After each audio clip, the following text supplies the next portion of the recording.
my name's Chaotic. I've been hula hooping for about a year now, and I'm going to teach you some of the tips and tricks I've learned over the year. I'm also going to be teaching you just the basics, like how to keep it around your waist and how to keep it on your hand. And I'm also going to talk about hula hoop sizes and the differences between the different materials of hula hoop. So for starters, a lot of people, they go to like Target, Walmart, etc. and they find themselves a cheap, flimsy kid's hula hoop. Now there's a couple issues with this hula hoop. One, it's a little small for starting out. You normally want the hula hoop to be at about your stomach, from the ground up to your stomach. And this hula hoop is very, very bouncy. It's made out of a material that has a lot of spring to it. It's also got beads inside of it. So, yeah, you can hear those.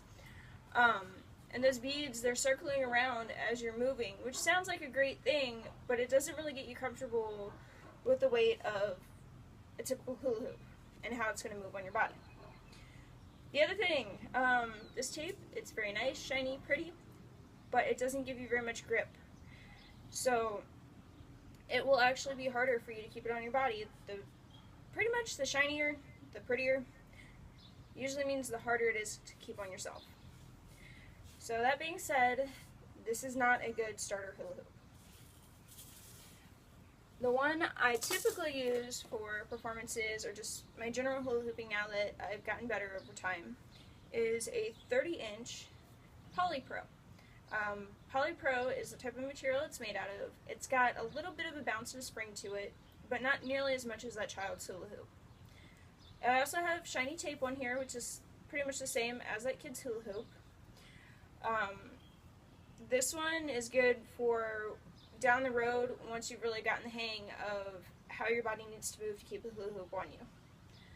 But for beginners, or for starting out, I strongly suggest going with a little bit heavier hula hoop and one that's going to reach your belly button.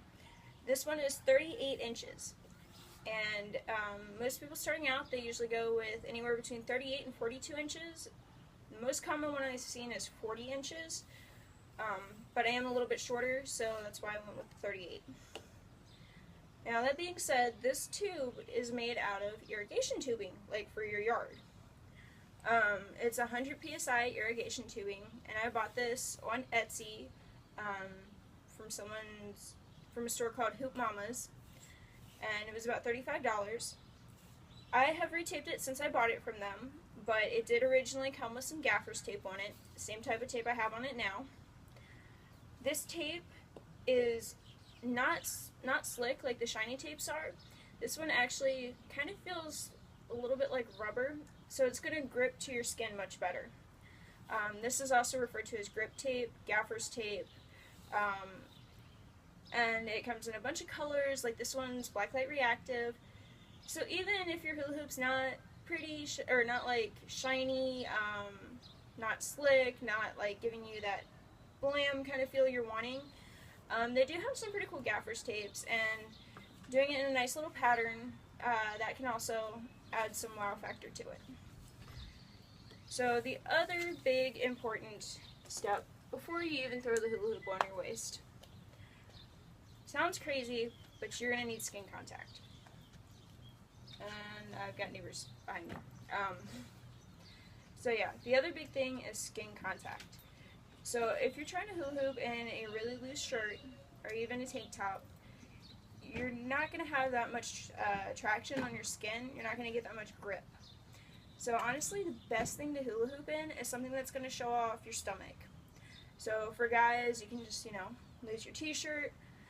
For women, I suggest a short crop top or a sports bra. And please ignore the noise behind me.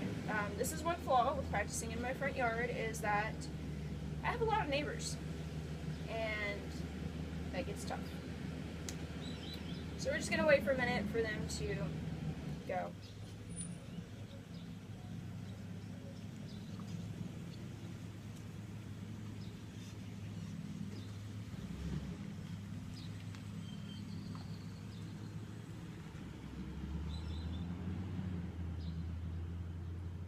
And I have my nice quiet yard back. Woohoo! Okay, so as I was saying, skin contact with your hula hoop. Even though I've been hula hooping for an entire year, I still find that I'm doing twice as much work if I don't have skin contact with my hula hoop. And it is very hot out here, so normally I do just practice in a sports bra. So, I'll show you my standard practice outfit. So yeah, I normally am out here practicing in a sports bra. Normally I'll have jeans or pants that are a little easier to move in. But I am getting, I'm going to be doing a show soon, and I want to get more used to hula hooping in jeans.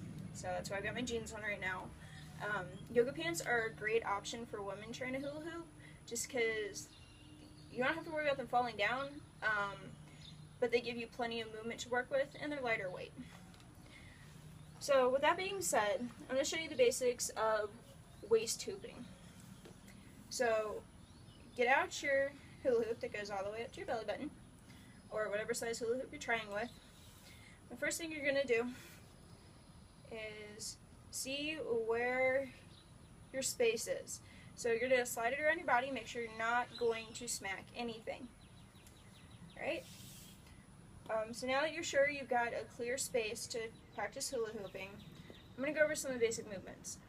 So a lot of people think you have to move your body in a circle. That's actually not correct. The best way to keep a hula hoop going on your body is either to put one foot in front of you and just rock back and forth. You want your hips to be going front to back, or you want to go side to side. Right? So I sometimes will keep one leg out, and it just helps me to be able to rock a little bit more with it. So with that being said, choose the direction you want to try out, whether it be front to back or side to side. Then you put your hula hoop on and give it a little spin. I'm going side to side. I can go front to back. And if you're still having some trouble keeping it up, like I said, you can put one leg far out, give yourself more of a rock, or put that leg forward and just keep leaning into it. Now, if you start to lose your hula hoop, like it's going way down where you don't want it, bend down with it a little bit and just lift yourself back up. So that's going to scoop your hula hoop upward. Another good trick for starting out is to turn your body in the same direction as your hula hoop. This is going to help slow it down and help you not to have to move so fast to keep it going. But if you're going to get dizzy, I don't recommend doing this. So for starting out, you want to turn in the same direction as your hula hoop. Mine is going right to left, so it's spinning towards my left hand. So that means I want to spin my body towards my left, and that is going to slow the hula hoop. If I turn my body in the opposite direction, that actually makes it go even faster. And then it's harder to control. So, slow it down, go to the way you're trying to. Now there's no right or wrong on which direction you have your hula hoop going. Some people prefer going left to right, right to left. Doesn't really matter. What matters is you get it going. Down the road or shortly after you're able to keep it on your waist, I strongly recommend you try doing it in the opposite direction. That's one thing that I didn't really think about or do until I ended up getting hurt. I didn't think hula hooping could really hurt my body because I'm like, I'm just going in a circle. It's not that hard. It's not pressing on me too much. Things like that. And then after a few months, I realized my back on my right side was hurting incredibly bad. And I've gone to the doctor, all this, and they're like, yeah, about that, you basically, like, tensed up your muscles so bad on your right side that it's hurting. It's definitely not even with your left anymore. So, that being said, I really strongly suggest that once you learn how to go one direction, you then take your hula hoop and start learning how to go the opposite direction, which I am actually still getting used to because that's one of those wonderful key things with hula hooping that I did not learn or realize until, like I said, I got injured. So we just went over the basics of waist hula hooping. Again, you're going to want to move your waist side to side or front to back. I really suggest doing this to some music because that will kind of help get you in the mood. Also, when you're around your house, like say you're doing dishes or whatever, have that music on and just rock your hips back and forth while you're doing the dishes, all that. So you start getting that muscle memory down of where your hips need to move. Another good trick is to spread your legs a little bit further apart and shift your weight between the two. You can do that front to back, side to side. And when I do it front to back, I actually will lift up my back heel and the front of my front foot. So you're rocking back and forth between your feet. And that kind of also helps give you the movement that you're going to need. Once you get that down, eventually you should be able to move back and forth without having to have your legs apart or side to side. But until you get used to it, like I said, throw on some music, goof off, and get your hips moving the same direction you'd want to when you're hula hooping. Normally I will throw on techno or EDM because it has a strong beat, so it's a little easier for me to keep the rhythm. And then sometimes I even still do the whole thing where I spread my legs, especially with the bigger hula hoop because of its weight. Now, a great thing about the large hula hoop is that it kind of forces your body to move the direction it needs to a little bit, because it actually will push into me. So if you're a really strong person, it may not move you all that much. I'm not really sure. But for somebody my size, it just kind of pushes me the way it wants me to go. So if I'm going front to back, I feel it pushing on my stomach, or I feel it pushing on my back. And then if I go side to side, I feel it pushing on my hips, right and left. So those are the basics of waist hula hooping. And like I said, best thing you can do for yourself, throw on some music around the house, goof off, dance around, loosen your body up. So that way when you do hula hoop, you're not stiff and rigid and trying to barely move. That way you're kind of a little free flowing. And another good basic that I learned right off the bat was twirling the hula hoop on my hand, or spinning it on my hand. So when you're doing this, you're going to want your hand to be basically like that. You keep your fingers straight except for your thumb goes straight up.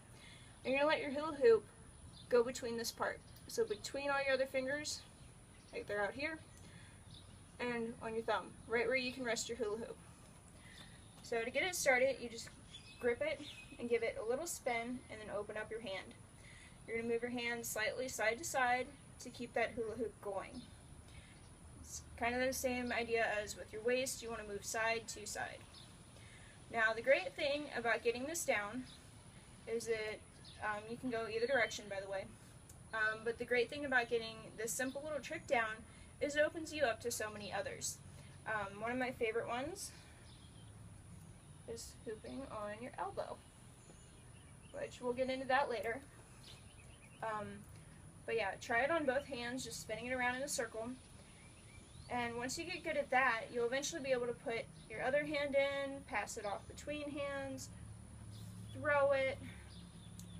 If you have low ceilings, I don't recommend throwing it, but if you're doing it outside like me, you can throw it up, woo, and catch it. So yeah, just get used to the very basics of how the hula hoop wants to move on your body. You're going to feel it hitting your hand above your hand and below it. It's just going to kind of roll around it. And once you get the idea of where it hits your hand, that's going to open you up to a lot of other tricks. And once you get the basics of rolling it around your hand, another fun thing you can do is just see where you can move it to. You can go up and around with it, you can go up and down. So just get a good feel for which directions you can go with your hula hoop and keeping it relatively steady rolling around your hand. Alright, well those are the very basics. If you've got any questions, feel free to leave me a comment and I'll get back to you quickly. And have fun hula hooping!